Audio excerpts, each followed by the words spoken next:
Alright everybody, welcome back. We are now in Vanilla Dome. It's been a few days since I'd last did a video, but that's okay. Since these levels don't take too long, they're not too hard, we can blast through them at a decent pace. Let me swallow this blue shell, because we're going to grab ourselves a little key, because that's what we're doing in this game. We grab keys, find secret areas, finish the game quicker or longer, however it is you care to view it. Alright, so we're at our first secret, Vanilla Secret 1. This one is pretty self-explanatory. You just make your way up, and, you know, you clear the level. But here's the tricky part. It is actually kind of hard to do with Yoshi, but if you're able to do it like I just did, yeah, you can get through it pretty quick. Let's just fly up, hit the little springs. I always wondered why they were green, you know? Because they kind of remind me of the little springs in Super Mario Bros. 3, and those were red. I don't know why they decided to go with green. I think it's because Yoshi's green, and there's a lot of green in this level. Not in this level, in this game, actually. And I feel like that made more sense to everybody. Well, that's okay. Alright. Should we go through? No. As always, we gotta finish the level, even though we got the key. So, let's head on up and finish the level. Because you can't, if we're going to do this 100%, there's no, rock that can be unturned, no level can be unfinished, so on, so forth. That's how the game is played. But anyways, since I'm gonna most of these levels are going to be pretty easy, so I think I can just ramble on and talk about whatever it is I want to talk about with you guys, because that's usually what I do with Go-Go Retro.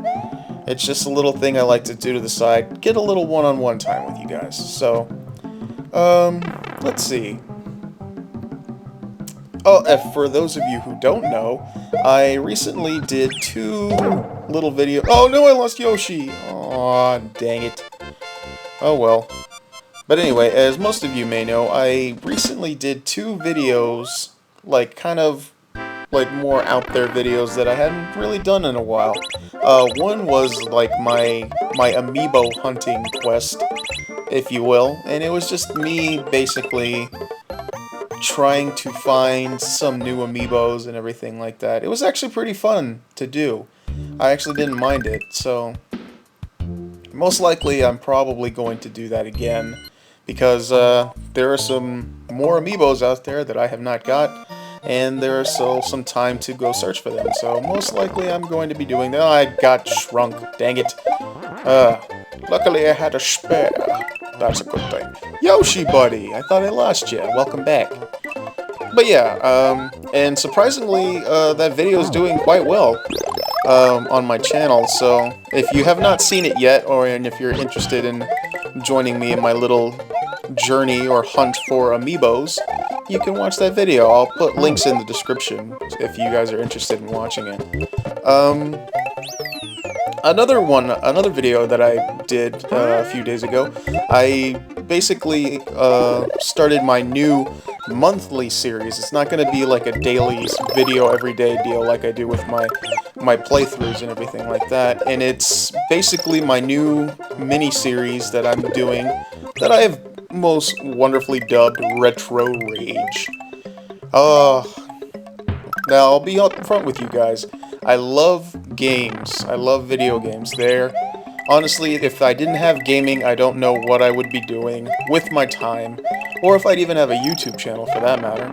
But yeah, Retro Rage takes all the fun and joy and happiness I get from playing said games, and I focus more on like the rage-inducing parts of a game.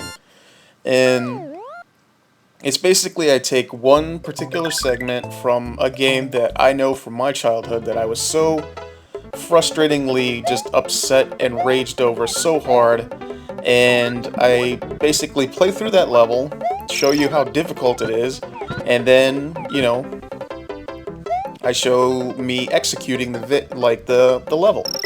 And then we have somewhere in between the middle of the video before we finally beat it to where we finally reach our breaking point. we have like a little, basically like a little breakdown, and just realizing, you know, no matter what happens, as long as we give it our all, we can beat anything that we try, give it rage-inducing or not. So I really am pretty proud of it.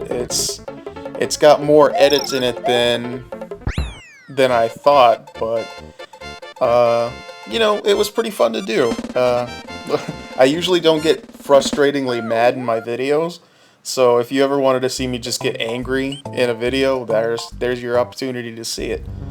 But yeah, it's going along pretty well. I didn't know which one exactly I wanted to do right off the bat, but I was originally going to do a playthrough of a Battletoads game, and and as I was contemplating that, I realized, you know, there are certain parts in Battletoads that are ridiculously hard, and I remember them quite vividly as a child. And then instantly I thought, you know what, it's time to start Retro Rage, and I decided to do it with the Turbo Tunnel in Battletoads. And it was a debate whether I should do it in Battletoads, the original for the NES, or Battletoads Battle Maniacs, which is the sequel that came out on the Super Nintendo. And it really just, it was more or less just like which one looks the most pleasing to the eye and which one I could really just do without any, like, you know, production issues. So initially I decided to go with Battletoads and Battle Maniacs, because just, yeah, the music is a lot more fast-paced, and the colors and everything.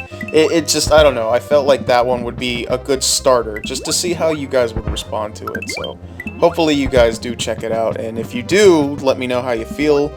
If you enjoyed it, if you didn't, if you did, let me know. That way I can continue to do this, or if you didn't, I will try it with another game. Because most likely the next one will have to be...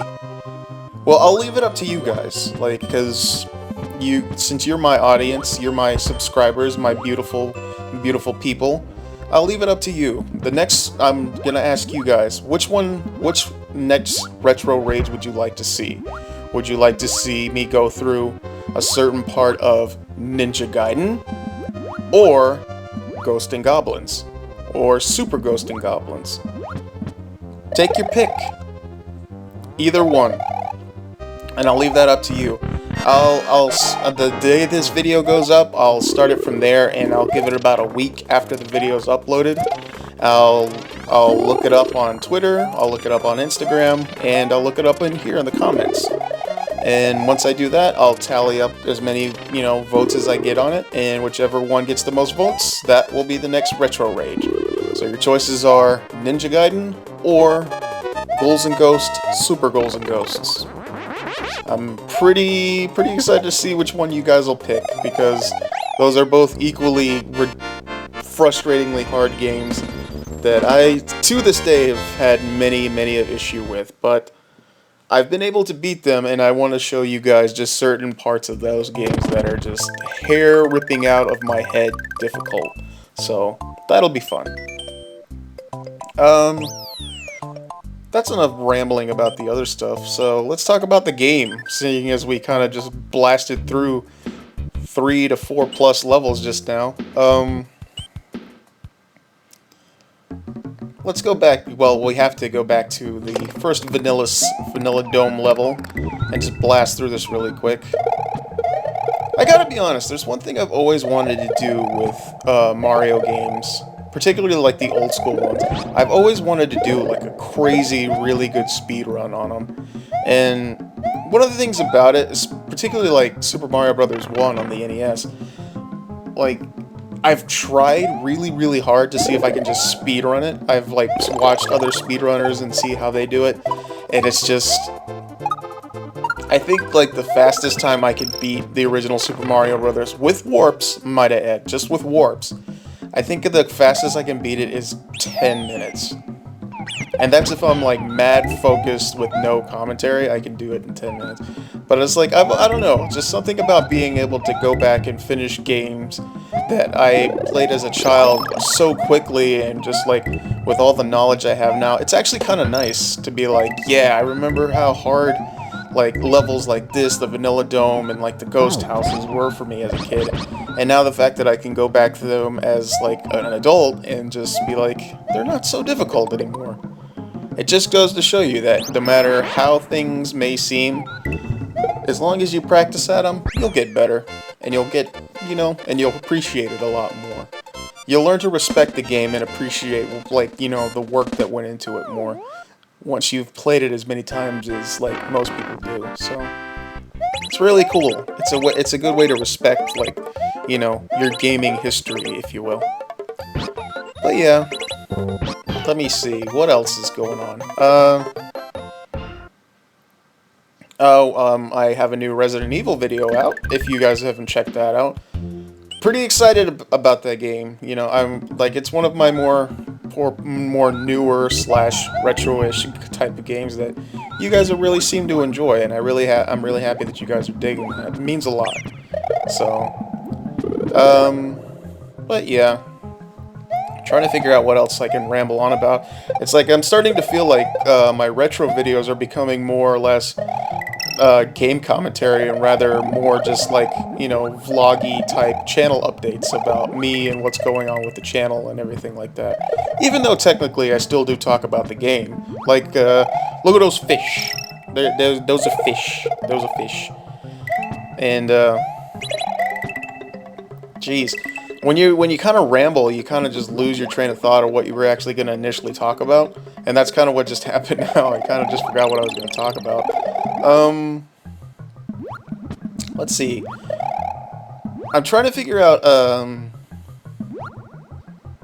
I want to do more, retro games, but I don't want it to just be Super Nintendo games that I'm doing at the moment right now. Because granted, like, my first 2 retro videos are Super Nintendo games, but I feel like maybe if I don't do a Super Nintendo game next, I think my next retro playthrough will be a Sega Genesis game.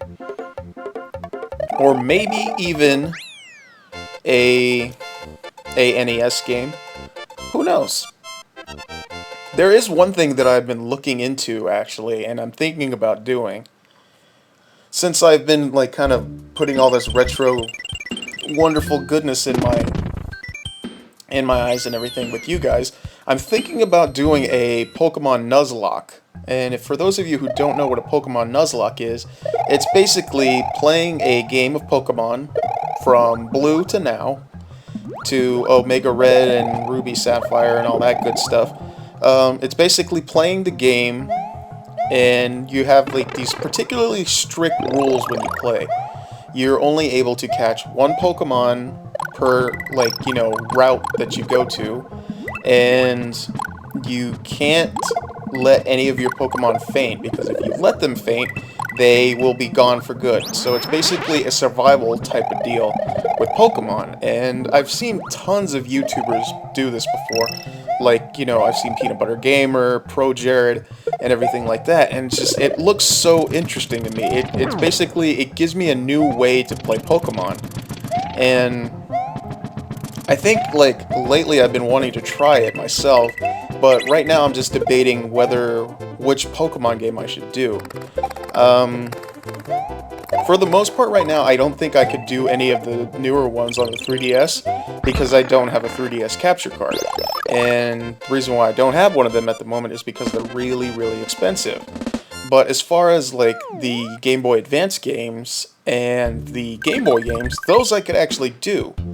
So I'm debating whether or not I should do red, blue, or yellow, or maybe one of the Game Boy Advance ones. Like, I don't know. We'll see. Because I know there's a lot more work that goes into doing a Nuzlocke, so to speak, for Pokemon. So I'm not saying that it's going to happen. I'm just gonna say that it's in my thoughts right now. I'm thinking about possibly doing one. And if you guys are interested in seeing me do one, let me know. And if you guys actually want to see me do a Nuzlocke, then who knows? If my subscribers want it, then I most likely will probably do it. So that's usually how it works. Because I like giving you guys what we want, and I want you to be able to enjoy what I do and, like, have say in what I put in my channel. So let me know. Would you guys want to see a Nuzlocke from me? And if you do, let me know. What else is gonna happen here? I'm trying to think. Oh, for those of you who love fighting games, I'm gonna have a new series come out pretty soon. It's the Dead or Alive Last Round, or Dead or Alive 5 Last Round. Just came out today. Like literally the day I'm recording is the game came out, and I picked it up. And and in all seriousness, I've played the story before, and like the story is just absolutely ridiculous. But then again, most fighting game stories are never really that good. But I just found this one very humorous and silly, and I was actually thinking about doing a full playthrough of the Dead or Alive 5 story mode. And I'll leave it at that, but all I can tell you is if you guys saw my Dream Club video, be ready for more boobaroos, because this game is chock full of them, and it's in a very comical way. So be on the lookout. Sometime this week, I believe, the first episode of the Dead or Alive 5 story mode will come out on my channel, so be on the lookout for that. It's gonna be pretty silly, I gotta be honest. Let's see. I'm pretty much gonna give you guys, like, basically the down low on what all's coming on my channel in, like, the next couple months. Since I'm getting through these levels in Super Mario World pretty quickly, you know, there's really not a whole lot too much to discuss unless I'm having a lot of trouble, which is great because since these games are so simple to me compared to, like, you know, like the retro rage videos, this one's going to be mostly just me telling you what's going on with the channel and everything like that, or stuff that's coming up. And, you know, I'll talk about the game too, but, like, I just wanted to give you guys a little bit of an update, since I've kind of, like, split up my upload schedule this past week. So, there's that. And, but yeah, back to what I was saying about, what's coming. I believe it's in March that it comes out, but in March, the DMC Devil May Cry Definitive Edition will be coming out, and needless to say what people said or feel about the new Devil May Cry or what have you, I actually really enjoyed it. It was one of my favorite action games when it came out, and it was like right up there with Metal Gear Rising when it came out, because it was really, really fun. But I want you guys to, I wanted to actually do a full playthrough of the story mode of that game, because it's actually super fun, and I really, really enjoy it. And it's just like, I like doing action games. I like games that get really... I lost Yoshi again, dang it. Anyway, but I like games that are, like, super, like, fast-paced and action-packed and everything like that. And I know, like, not too many people were happy with the new looks of Dante for DMC, but what have you. But that's not the reason why I want to play it. I want to play it because the game is actually a lot of fun, and I would like to take you guys along that journey with me. So be on the lookout for that. The new DMC, or DMC Definitive Edition, however you want to call it. That playthrough will be coming to my channel very soon. As well as in April, we have another fighting game coming out. I'm super, super excited for. We have Mortal Kombat X coming out, which is going to be super freaking sweet. And I'm just getting extremely hyped for that game, the more and more they reveal for it. But yeah, I will be doing the story mode for that, and you'll be seeing that very, very soon on the channel as well. But yes. And look at that, we already made it all the way to Lemmy's castle. But as always, before we enter the castle, we need to refill our equipment. So we're going to go back to our little sweet spot and refill up our equipment. But yeah, this whole episode has been basically me telling you guys what's going on with the channel and everything like that. I've barely talked about the game. And I feel bad. I mean, I'm sorry if I didn't talk much about the game this entire video, but I do want to give you guys, like, an update. And rather than just do, like, the typical updates where I sit in front of the camera and you guys see my face and nothing else is going on, I don't know, sometimes those updates are good, but sometimes I prefer to just, like, have something going on screen rather than just you guys checking out my face while I'm doing it. But, you know. Ah! Stupid magic Koopas. Eh. Whoa! Okay. There we go. We got this. Give me another feather, please. I've always wondered, like, because in Super Mario Brothers 3, it was a leaf. But in Super Mario World, it's a feather. I wonder why they decided to change it. Because I don't really see that there's much of a difference. They're kind of like the same, even though technically they're not even the same, but still. It's just something I've always wondered. But no!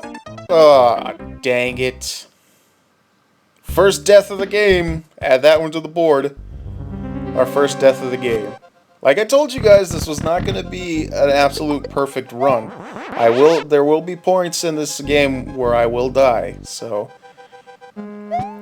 I know I try not to make it seem so difficult, especially when it's a game that I've played as many times as this, but it does happen. It does happen. It's nothing to be ashamed of. We all lose a life eventually. And it just doesn't, and all it proves is that we're human. We're not all, you know, extremely amazing pro players. Because I definitely for sure am not, so. But it happens. Anyway. But yeah, trying to figure out what would be the best way to describe how this playthrough has been for me. Mostly when it comes to playthroughs like this, especially like this and when I played Mega Man X, it was mostly just going back and just reliving some really just awesome moments that these games bring to me. Because like the first initial like thought it comes to mind when I play any retro game from my childhood, it just kind of reminds me of just like the moments that I felt when I played them for the first time. And it's a wonderful feeling. Alright, Lemmy, let's do this. Oh, he's hiding in the pipes. Eh, you stupid fireball. It's always fireballs. Fireballs are usually like, oh, crud. I'm all small now. I'm small Mario. Ah. Okay, I got you. Get over here. Oh, that was close. I almost jumped right into that fireball. There we go. Yeah. It's so goofy when you get small in this game because your head's extremely large for some reason. I never understood why. But, what are you gonna do? Alright. Thank you! Let's get rid of this castle, shall we? Bring down the hammer. Mario has triumphed over Lemmy Koopa of Castle Number 3. Mario's quest is starting to get much more difficult. Have you found the red and green switches yet? Well, yes I have. But anyway, I think that's going to do it for this episode, guys. Thank you so much for watching. And if you want to see more, go ahead and subscribe. And as most of you already know, all the stuff is down there. Remember, I love all your faces. Keep on gaming. See you next time. See you later. Super Mario, Super Mario World. Super Mario World. It's a blast from the past. It's Super Mario World. You got to move fast. Mario and Luigi are doing what they can. Yoshi and the princess are giving them a hand. Super Mario World. Super Mario World. It's a blast from the past. In Super Mario World, it's a blast!